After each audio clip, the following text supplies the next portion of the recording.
വീട്ടിലായിരിക്കുമ്പോൾ രാവിലെ ഒരു 7-8 മണിക്കൊക്കെ എണീറ്റ് കുറച്ച് എസ്തറ്റിക് വൈബൊക്കെ പഠിച്ച് കിളികളുടെ കളകളാരമൊക്കെ കേട്ടിരിക്കുമ്പോൾ എന്റെ മൂന്നാമത് തമ്മിൽ പിണങ്ങി പോവല്ലേ കൂടെ പിറന്നവനല്ലേ കൈയൊക്കെ വീശി ചിരിച്ചു വരും പാത്രം കഴി വെക്കടി എന്ന് പറയാം. അതോടെ മടിച്ചായി ഞാൻ മടങ്ങിപ്പോ എൻഡ് ഓഫ് ദി സ്റ്റോറി. ഞാൻ സത്യം പറയട്ടെ, നമ്മൾ ശരിക്കും നമ്മുടെ വേവ് ലെങ്തിലുള്ള ആൾക്കാരായിട്ട് വൈബ് ചെയ്യുന്നത് തന്നെയാണ് നല്ലത്. ഇതാകുമ്പം എനിക്ക് സേഫാണ്.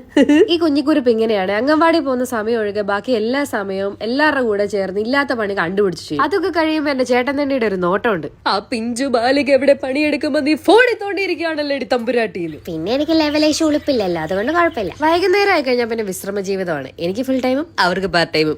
ടെലികാസ്റ്റും റീടെലികാസ്റ്റും ടെലികാസ്റ്റും ഒക്കെ കണ്ടോണ്ടിരുന്ന എന്റെ പൊന്നമ്മച്ചിയുടെ മഴതോരും മുമ്പേ കാറ്റത്തേക്കുള്ളിൽ കൂടെ ഒക്കെ മാറിയിട്ട് ഇപ്പൊ ഷിൻജാനും ഹെയ്ദിയൊക്കെ. ട്രസ്റ്റ് മീ ഗൈസ്, കാർട്ടൂൺ കണ്ടു തുടങ്ങിയാ പിന്നെ ഒരു തിരിച്ചുപോക്ക്.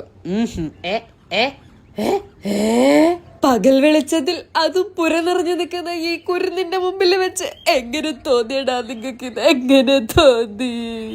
അത്ര അങ്ങോട്ട് ഓവർ മോഡുലേഷൻ ഒന്നും വേണ്ടായിരുന്നല്ലേ, അല്ലെങ്കിൽ ഞാനൊരു തോന്നിയവാസിയാണ്.